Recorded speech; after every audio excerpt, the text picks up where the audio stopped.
Ok, regarde ça.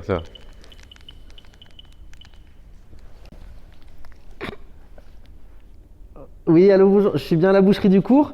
Oui, bonjour, je voulais savoir, est-ce que vous avez des pieds de porc? Oui? Ça va pas être facile pour marcher! Yes.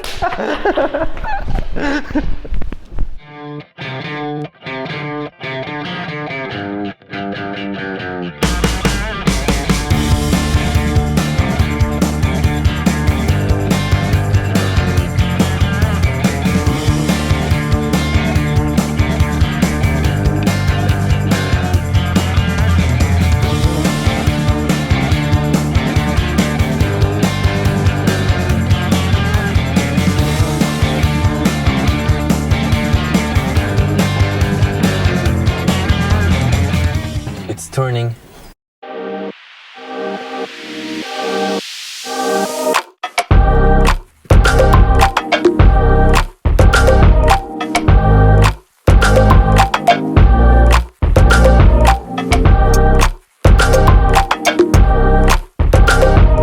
Bonjour à tous, aujourd'hui on vous présente ce Cayenne hybride en sa version coupée. Donc c'est les toutes dernières versions de chez Porsche, c'est un 2020. Il a une configuration assez particulière, assez cool, avec beaucoup d'options. Et puis on va aborder un petit peu les deux points, on va dire, un peu controverses de cette voiture, à savoir l'hybridation. C'est vrai que les puristes aujourd'hui ont tendance à beaucoup taper sur l'électrique et sur l'hybride. Donc on va voir si c'est justifié un petit peu cette haine de tout ce qui est moteur électrique dans les voitures aujourd'hui, quand on aime l'automobile. Et donc on va aussi aborder l'aspect coupé de cette voiture, qui a été pas mal critiqué. C'est vrai que c'est un peu particulier de se dire on prend un SUV qui est une voiture qui a pour but d'avoir de l'espace et on réduit l'espace, on va tronquer le corps. Donc voilà, on va essayer d'aborder un petit peu ces points, mais on va d'abord commencer par une présentation de la voiture, de sa configuration et surtout de celui-ci qui a une configuration qui franchement est plutôt cool. Celui-ci, si on le regarde bien, il a une configuration qui fait assez GT3. Je m'explique. Le blanc, une couleur qu'on retrouve régulièrement sur les voitures de circuit, donc bon nombre des GT3 avaient été vendus en blanc et c'est donc la couleur de cette voiture avec ses jantes en 22 pouces GT Design gris mat et surtout son intérieur Pepita. Alors qu'est-ce que c'est que l'intérieur Pepita chez Porsche? C'est un intérieur en tissu pied de poule qu'on retrouve beaucoup pareil dans l'univers de la course, dans l'univers du sport automobile chez Porsche. Donc avec son toit carbone, ce Cayenne là, il reprend vraiment les codes de la voiture sportive de chez Porsche. Donc là on a lâché la familiale, on a lâché la routière, mais on est vraiment parti sur un véhicule sportif, ce qui est plutôt cool. C'est un clin d'œil, ça reste un SUV, donc c'est pas la voiture la plus sportive de toutes, mais on retrouve un peu les marqueurs importants du sport automobile de chez Porsche et je trouve le clin d'œil plutôt cool. Ça change un petit peu des Cayennes qu'on va voir noir ou blanc jante noire. Là c'est moins luxe, plus sport et franchement ça marche très bien. La combinaison est super réussie. Le toit carbone, ça marche toujours, le carbone c'est beau, hein. Là il y a du carbone de partout et des très grandes jantes et surtout l'intérieur Pepita façon Porsche Héritage, c'est absolument sublime. Pour ce qui est du moteur, on retrouve sous le capot un V6 de 3 litres hybride qui développe en cumulé 462 chevaux et 700 Nm de couple. Donc autant vous dire que ça marche déjà très correctement, ça a la pêche. Alors on va parler de l'hybridation. L'hybridation aujourd'hui, les vrais puristes vont dire que c'est la mort de l'automobile, c'est la mort des beaux moteurs. Là pour moi c'est l'illustration même de ce que devrait être l'hybridation et de pourquoi l'hybridation a un intérêt. Là on a un vrai moteur noble, on a un V6 de 3 litres et on a un moteur hybride qui permet non seulement d'être couplé au moteur thermique pour réduire la consommation de celui-ci et du coup augmenter son efficience, mais surtout quand on est dans les embouteillages ou quand on est en ville, on est en tout électrique et on consomme 0 litre d'essence et ça franchement c'est vraiment génial. On est au volant d'une Porsche, quand on a envie de se faire plaisir et de mettre le pied dedans, on passe en mode sport plus, ça marche, il y a du thermique, il y a de la sonorité un petit peu, hein, ça reste une voiture de 2020 et les voitures aujourd'hui sont plus très sonores, mais malgré tout il y a un petit son sympa et surtout on a le plaisir du moteur thermique et le tout,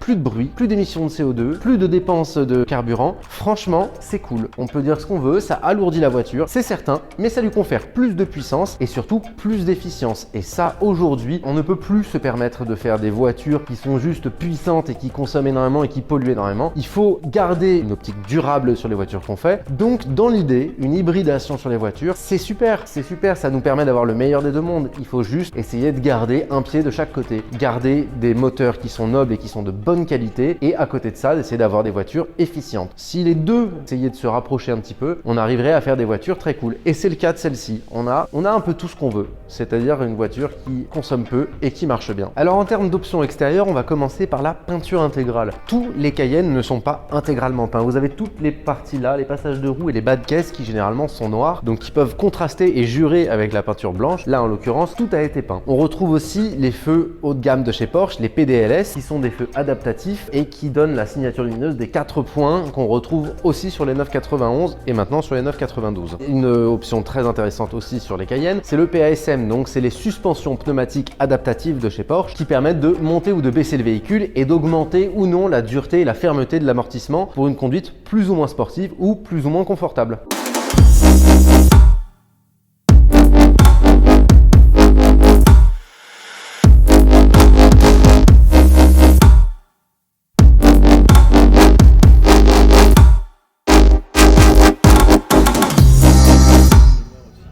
On va passer à l'intérieur. Alors, ceux qui sont un petit peu clients ou qui connaissent un petit peu la marque Porsche connaissent l'importance des options sur ces voitures. Une Porsche qui vous est livrée neuve sans option correspond à peu près à une planche de bois avec 4 roues, un moteur et un volant. Tout chez Porsche est en option. Et celui-ci est café d'options. Il y en a énormément. On retrouve notamment le pack carbone intérieur, donc avec du carbone sur les contreportes et sur la planche de bord. Le pack sport avec le volant multifonction en Alcantara avec les palettes au volant bien entendu. Les modes sport et hybride et électrique au volant et Sport Plus, bien entendu le Sport Plus. Le Chronosport, essentiel sur un Cayenne parce que Cayenne c'est vraiment la voiture qui est faite pour aller faire du circuit, donc c'est très bien d'avoir un chrono. Sur les Porsche, tout le monde veut le pack Chronosport que personne n'utilise mais que tout le monde veut. Alors c'est vrai que c'est assez esthétique, on a un petit cadran supplémentaire sur le haut de la planche de bord. Il fait boussole aussi, donne l'heure, bon c'est joli. Voilà, ça sert absolument à rien mais c'est joli. On a de l'Alcantara absolument partout, donc sur tout le ciel de toit, les montants et surtout comme je vous disais cet intérieur Pépita qui est vraiment du plus bel effet. C'est l'intérieur Porsche Héritage par excellence. C'est hyper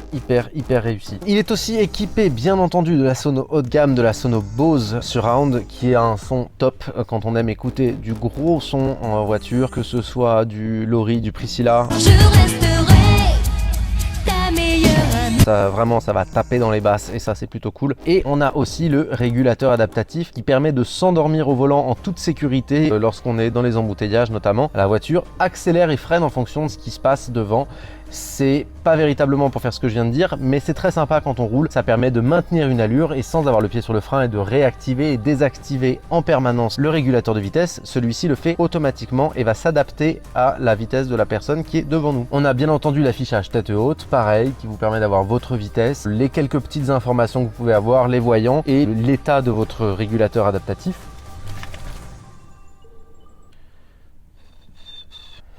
Qu'est-ce qu'on a d'autre? On a le parc assist avant et arrière avec la caméra 360. Très bien quand on veut se garer sans abîmer sa voiture. Qu'est-ce qu'on a d'autre? Ça, je l'ai dit. La radio numérique, essuie-glace automatique, direction assistée, fermeture centralisée des portes, tout à fait. ABS, hein, anti-patinage, pare-brise chauffant. Alors là, je suis désolé, pare-brise chauffant, option super cool. Le pare-brise chauffant, c'est trop bien pour quand l'hiver, quand il gèle ou quand il y a de la buée, sans avoir cette putain de ventilation de pare-brise pour enlever la buée. Le pare-brise chauffant, ça fait rien d'avoir un pare-brise toujours transparent sans jamais avoir de buée. Franchement, c'est trop bien. Moi, j'adore. PDCC, le châssis sport de chez Porsche.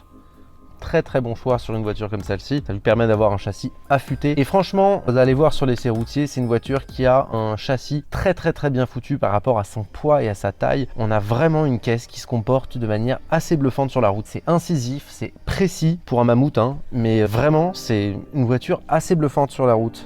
Double vitrage.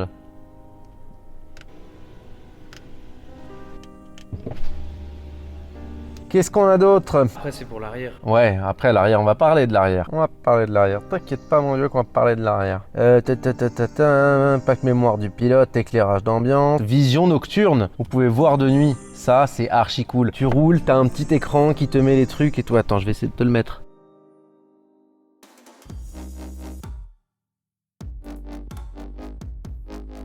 Siège chauffant avant et arrière, messieurs, dames. Eh oui, allez, on passe à l'arrière.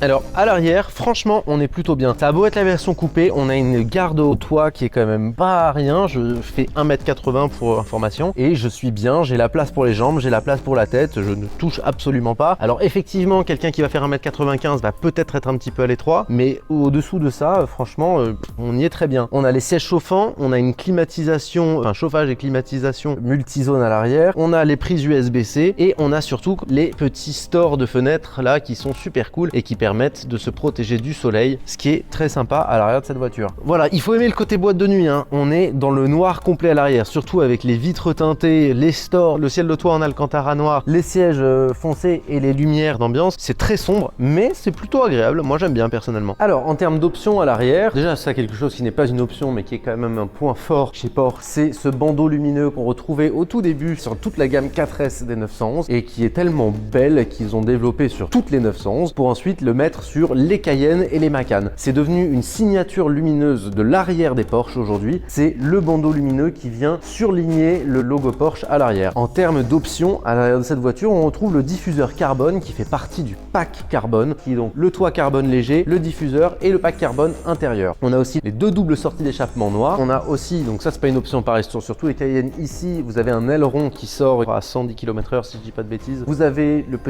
les béquets noirs vernis, ou ensuite en termes d'options, ça se passe dans le coffre où vous allez avoir plusieurs éléments assez importants. Donc avec le pack de recharge, vous avez tout d'abord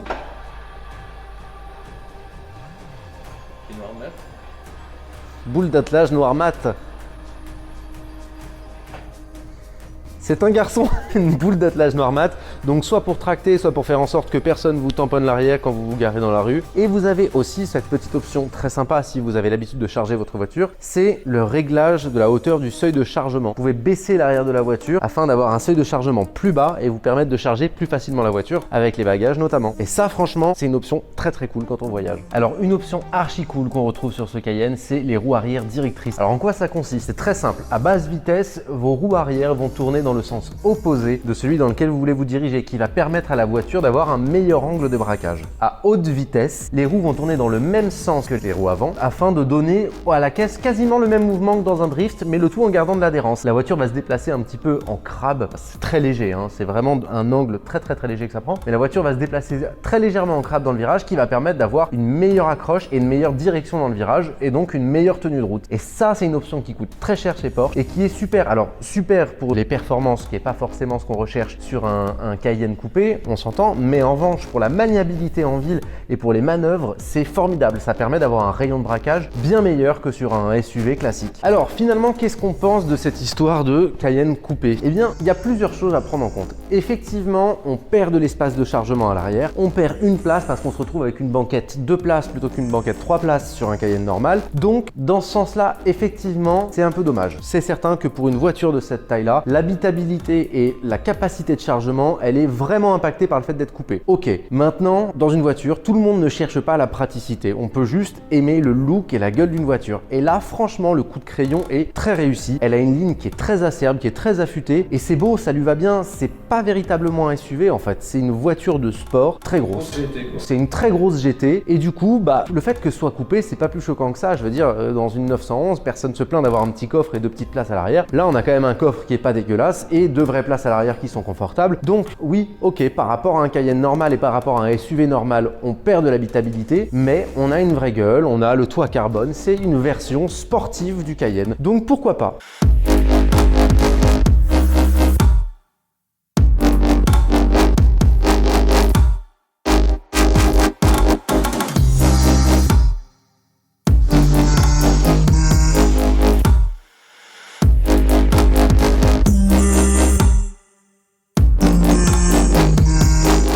Alors, quand on roule ce genre de voiture aujourd'hui, pour moi, c'est le vrai intérêt de l'hybride. On va venir utiliser un moteur électrique au moment où le moteur thermique ne sert à rien. C'est-à-dire que vous pouvez avoir le plus beau des V12, quand vous êtes dans les embouteillages, ça n'a pas grand intérêt. Au contraire, ça consomme, ça le fatigue, etc. Là, typiquement, on est dans les embouteillages. Je suis sur un moteur full électrique, je ne dépense pas 1 litre d'essence.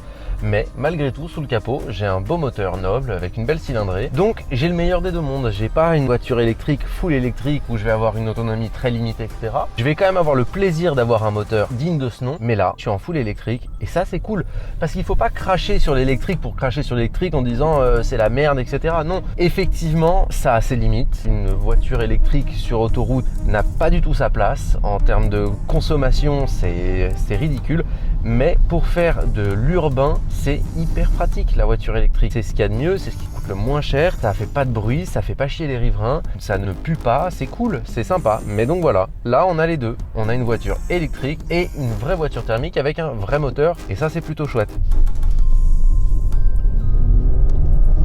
Et donc quand même quand on roule le Cayenne, on sent quand même que Porsche, c'est une marque de sport à la base, parce que quand on se met en sport plus, il y a tout ce qu'il faut, ça marche, les suspensions deviennent nettement plus raides, la direction aussi. Et je veux dire, ça accélère, ça chante, c'est cool quoi. Ça fait bien le travail.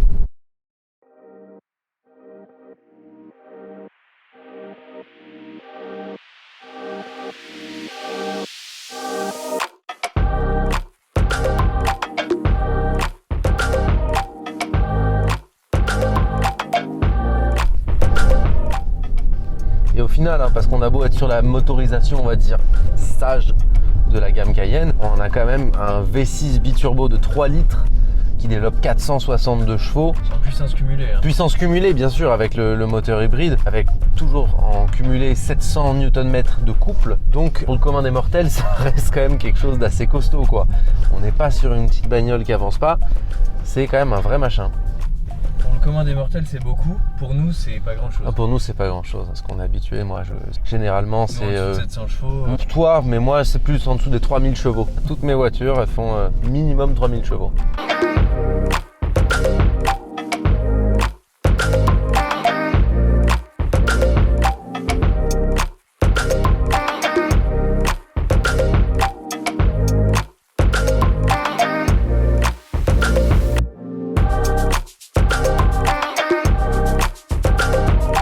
Alors un petit rappel des chiffres de cette voiture, c'est donc une voiture de 2020 qui totalise 6900 km, qui est donc pratiquement neuve. Aujourd'hui elles sont difficiles à avoir parce qu'il y a beaucoup d'attentes pour la livraison et surtout elles sont très très chères. Là vous avez le prix de l'occasion avec une voiture neuve et surtout il s'agit d'un hybride, donc une carte grise coûte rien. Donc très bon point. Pareil pour la TVS, pas de TVS si vous souhaitez la passer en entreprise. Voilà, on espère que cette vidéo vous a plu. N'hésitez pas à nous contacter si vous avez besoin de plus de renseignements sur cette voiture, si vous voulez prendre rendez-vous pour passer la voir ou tout simplement venir boire un café. D'ici là, à très vite.